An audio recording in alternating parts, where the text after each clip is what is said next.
안녕하십니까. 성경의 제2세계를 가르치고 있는 성경현 박사입니다. 네, 드디어 기다리고 기다리던 저의 책이 올해 12월 달에 나오게 됐습니다. 제목은 이제 피와 고기의 신학이라는 제목이고요. 네, 제가 그 2018년 백석대학교에서 박사학위를 받았는데 그거의 개정판입니다. 네, 플랜트스 출판사에서 나올 예정입니다. 그래서 그 제 책을 미리 광고하는 차원에서 맛보기를 몇 개 준비했습니다. 그래서 이름하여 이제 레위기 5대 재물 해석이고요. 6가지 논쟁점들을 제가 추려봤는데 책에 있는 내용의 뼈대를 좀 다른 형식으로 논쟁점 중심으로 한번 다뤄봤습니다. 네, 오늘 설명은요. 두 가지로 크게 나눌 수가 있는데요. 하나는 전통적인 논란거리들과 두 번째는 더 새로운 논란거리들에 관한 내용입니다. 전통적인 논란거리들은 이제 크게 한 세 가지로 나눠볼 수가 있겠죠. 첫째는 안수의 의미와 역할에 대해서, 두 번째는 소위 그 속죄제물 혹은 뭐 정화제물 혹은 하타트 제물이라고 불리는 그 제물의 피해 역할에 관한 거고요. 세 번째는 이제 레위기 4, 5장에 나타나는 이 하타트 제물과 레위기 16장에 나타나는 하타트 제물, 제의의 관계성에 관한 논란들입니다. 첫 번째는 이제 그 안수의 의미에 대한 논란이죠. 참 그 안수만큼 혼란스러운 개념은 없습니다. 학자들마다 다 제각각이고 주장하는 바가 다릅니다. 그래서 그걸 제가 한 5가지 정도로 나눠봤는데요. 첫 번째는 안수를 통하여 헌제자의 소유권이 주장된다 라는 것이 첫 번째 입장이고요. 두 번째 입장은 안수를 통하여 헌제자의 소유권의 포기로 보는 입장도 있고요. 세 번째는 안수를 통하여 제사를 시작한다는 선언적인 의미로 보는 입장이 있고요. 세 번째는 안수가 제물을 죽일 때 필요한 동작이라는 실용적인 의미라고 보는 입장도 있고요. 다섯 번째는 이제 안수가 죄인의 죄를 짐승에게로 옮기는 상징적인 의미라고 보는 입장과 문자적으로 이해하는 입장이 나눠집니다. 그래서 이제 이 말은 무슨 얘기냐? 전가라고 하는 것이 전가라고 하는 말과 관련해서 물론 전가는 아니고 이제 영어로는 이제 트랜스포니까 이동이죠, 이동. 그래서 도대체 어디까지 죄가 상징적으로 이동하는가? 혹은 어디까지 죄가 문자적으로 이동하는가? 다시 말하면 뭐 죽이는 것에 이르는가? 혹은 재단에까지 이르는가에 대한 논란거리라고 하는 말이죠. 두 번째는 이제 하타트 제물의 피해 역할입니다. 속죄 제물의 피해 역할이죠. 첫 번째는 이제 뭐 사람의 범죄로 인한 번제단의 오염을 씻어내는 역할을 한다. 그래서 뭐 리추얼 디터전트라는 표현을 밀그럼과 그의 추종자들이 썼죠. 두 번째는 이제 번제단을 오염시키는 매체다. 그래서 죄의 이동자라고 하는 트랜스퍼 오브 신이라는 표현을 사용했죠. 그래서 로이 게인 등이 그런 얘기를 했고요. 이 로이 게인 입장은 이제 그 죄를 통해서 제물을 통해서 그, 그 안수를 통해서 죄가 옮겨졌는데 제물에게로 그 제물의 피와 고기를 통해서 이제 번제단으로 옮겨진다. 또 한편으로는 뭐 씻어낸다라는 역할도 한다고 이중적 기능인 거죠. 그렇게 주장하기도 하고요. 세 번째는 번제단의 후속적인 오염을 방지하기 위한 역할이다라고 얘기를 하면서 제의적 살균제라고도 그럽니다. 길더스가 이제 우리가 왜 이 길더스라는 사람은 그렇게 얘기를 했냐면 보통 이제 씻어내는 역할을 한다면 씻어내고 나서 그러니까 피를 바르고 나서 피도 이제 다 같이 물로 씻어내는 그렇게 해야 하는데 다른 고대 근동의 제의에서는 피를 바르고 또 그것을 씻어내는 그런 역할을 하는데 구약 레위기에서는 피를 바를 뿐 씻어내는 역할을 하지 않는다는 거죠. 그런 면에서 길더스는 이제 살균제 역할을 한다. 여러분, 살균제는 바르고서 제거하지 않잖아요. 이제 그런 역할을 한다고 보았는데, 근데 이제 문제는 계속되는 범죄와 계속되는 피해 사용은 뭐냐? 그죠?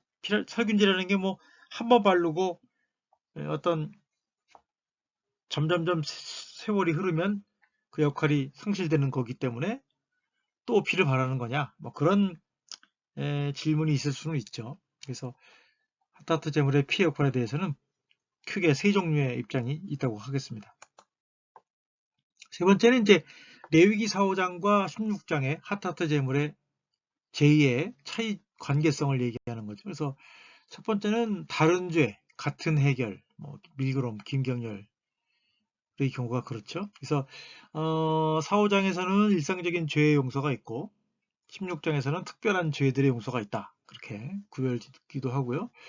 또는 이제 뭐 같은 죄와 다른 죄의 해결, 키우치와 개인의 경우는 물론 이제 키우치하고 개인은 좀 세부적인 부분에서는 입장은 다른데 일상적인 죄의 용서와 특별한 마무리 및 특별한 죄의 용서로 연결지면서 또한 구별짓는 그런 역할을 한다고 하는 거죠.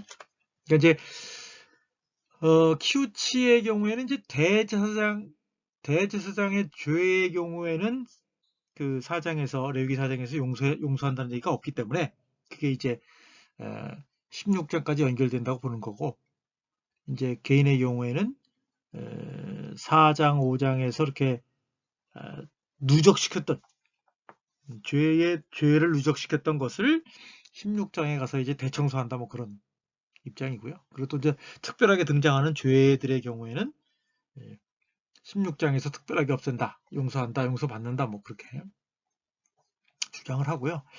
네 번째는 이제 다른 대상 원인과 다른 목적이다.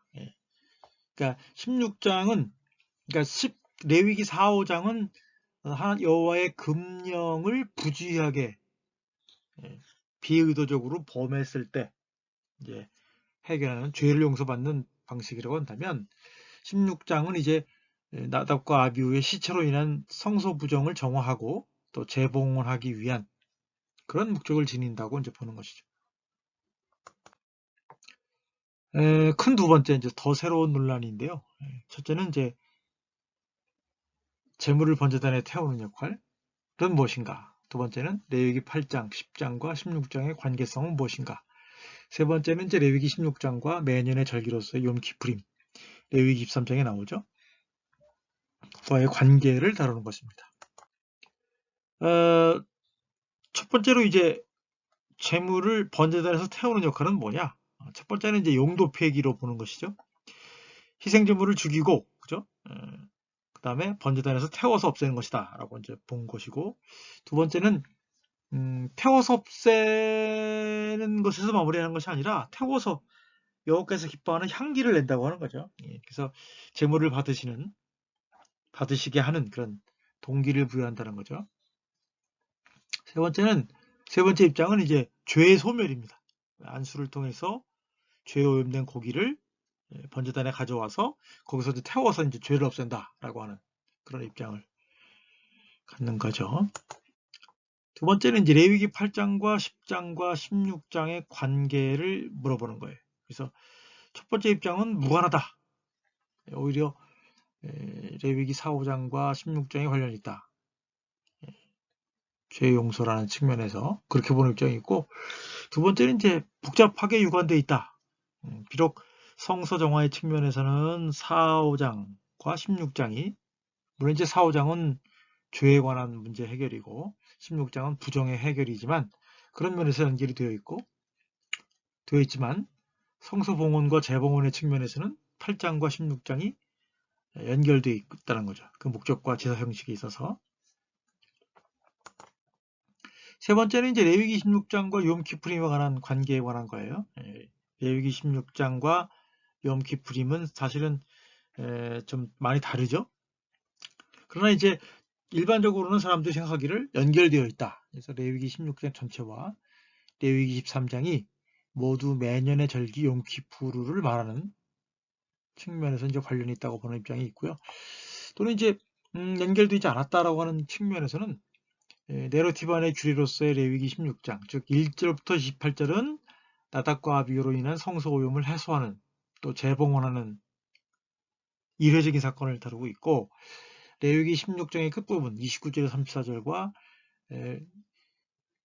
레위기 23장의 매년의 절기로서 욤키푸르는 서로 연결이 있다는 점을 말해주고 있다. 그러니까 전체적으로 욤키푸르를 얘기한다고 하는 입장과 16장의 맨 마지막 부분이 이 이례적인 사건을 매년의 절기로서의 욤키푸르와 연결시킨다는 그런 연결고리가 있다고 해석하는 두 가지 입장이 있다고 할 수가 있겠죠. 네, 제 책의 그 출간의 즈음에서 레위기에 나와 있는 레위기를 해석할 때, 레위기 제사를 해석할 때 다뤄져야 할 6가지 이슈들, 논쟁점들을 간략하게 다뤘고요. 그것에 대한 그 자세한 해답, 자세한 논의가 바로 그 피와 고기의 신학이라는 책에 들어 있습니다.